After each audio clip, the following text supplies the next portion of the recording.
আসসালামু আলাইকুম। বাংলাদেশ বেতার সিলেট সংবাদ পড়ছি নন্দিনী রায়। অন্তর্বর্তীকালীন সরকারের প্রধান উপদেষ্টা ডক্টর মোহাম্মদ ইউনূস আগামীকাল সকাল 11টায় ভিডিও কনফারেন্সের মাধ্যমে মত বিনিময় করবেন। অনুষ্ঠানটি বাংলাদেশ বেতার, বাংলাদেশ টেলিভিশন সহ অন্যান্য বেসরকারি টিভি চ্যানেল ও রেডিও সমূহ সরাসরি সম্প্রচার করবে। সাবেক প্রধানমন্ত্রী বেগম খালেদা জিয়ার রাজনৈতিক সচিব বীর মুক্তিযোদ্ধা হারিস চৌধুরীর কবর সিলেটে স্থানান্তর করা হয়েছে। আজ বাদ আসর সিলেটের কানাইঘাটে নিজের প্রতিষ্ঠিত শফিকুল হক চৌধুরী মেমোরিয়াল এতিমখানা প্রাঙ্গণের রাষ্ট্রীয় মর্যাদায় দ্বিতীয় দাফনের মাধ্যমে তার কবর স্থানান্তর করা হয়।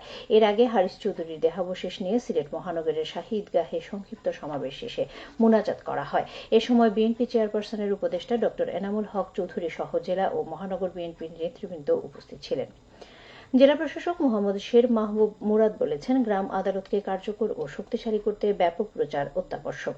সাধারণ মানুষকে বেশি করে গ্রাম আদালতের সাথে সম্পৃক্ত করতে পারলেই আরও সুফল পাওয়া যাবে। তিনি আজ জেলা প্রশাসকের সম্মেলন কক্ষে গ্রাম আদালত কার্যক্রম সম্পর্কে জনসচেতনতা তৈরিতে প্রচার প্রচারণা কার্যক্রম পরিচালনায় স্থানীয় অংশীজনদের সাথে সমন্বয় সভায় সভাপতির বক্তব্যে এসব কথা বলেন।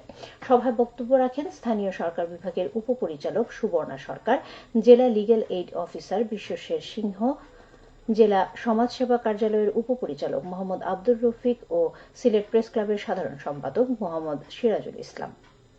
সিলেট কৃষি বিশ্ববিদ্যালয়ের বিজনেস ক্লাব ও মৎস্য বিজ্ঞান অনুষদের দক্ষতা উন্নয়নমূলক সংগঠন শৈবাল এর আয়োজনে 2 দিনব্যাপী জিআইএস ট্রেনিং সেশন অনুষ্ঠিত হয়েছে আজ।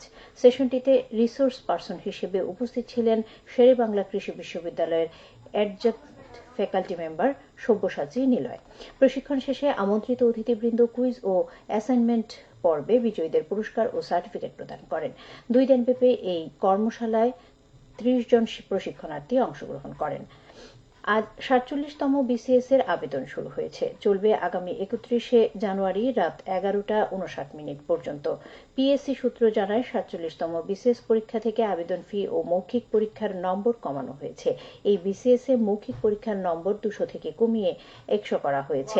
আবেদন ফি 700 টাকার পরিবর্তে 200 টাকা নির্ধারণ করা হয়েছে। আর ক্ষুদ্র নৃগোষ্ঠীভুক্ত প্রার্থী, প্রতিবন্ধী ও তৃতীয় লিঙ্গের প্রার্থীদের জন্য আবেদন ফি ধরা হয়েছে 50 টাকা।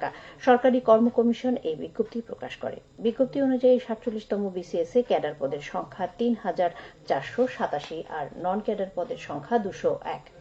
এই বিসিএস থেকে মোট 3688 জনকে নিয়োগ দেওয়া হবে। এবার প্রথমবারের মতো আবেদনের বয়সসীমা থাকছে 32 বছর।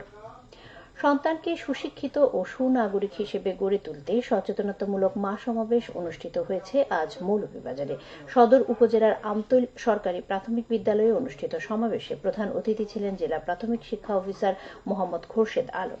এ সময় বক্তারা সন্তানকে সুশিক্ষায় শিক্ষিত ও প্রতিষ্ঠিত সুনাগরিক হিসেবে গড়ে তুলতে মায়েদের ভূমিকার কোনো বিকল্প নেই উল্লেখ করে সকল সন্তানের মাকে আরও দায়িত্ববান হওয়ার আহ্বান জানান।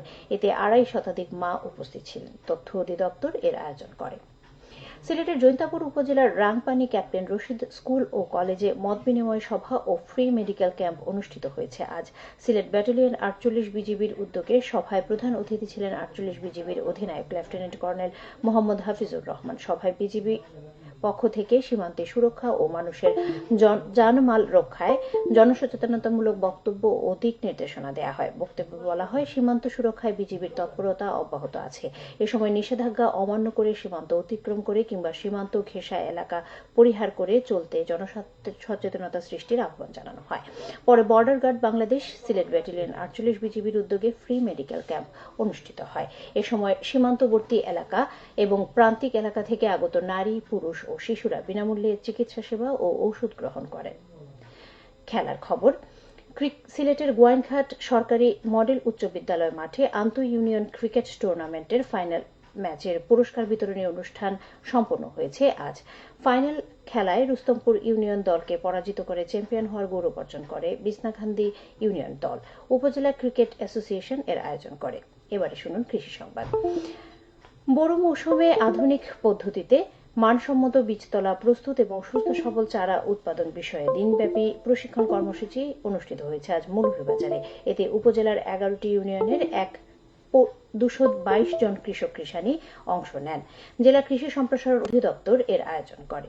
সবশেষে আবহাওয়া রাত 1টা পর্যন্ত পূর্বাভাসে বলা হয়েছে সিলেট সহ পার্শ্ববর্তী এলাকার জন্য কোনো সতর্কবাণী নেই এবং কোনো সংকেতও দেখাতে হবে না। সিলেটের সর্বোচ্চ তাপমাত্রা ছিল 26.9 ডিগ্রি এবং সর্বনিম্ন 13.9 ডিগ্রি সেলসিয়াস।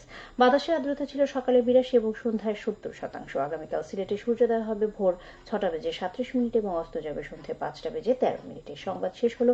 পরবর্তী স্থানীয় সংবাদ প্রচারিত হবে আগামীকাল সকাল 8:10। আল্লাহ হাফিজ।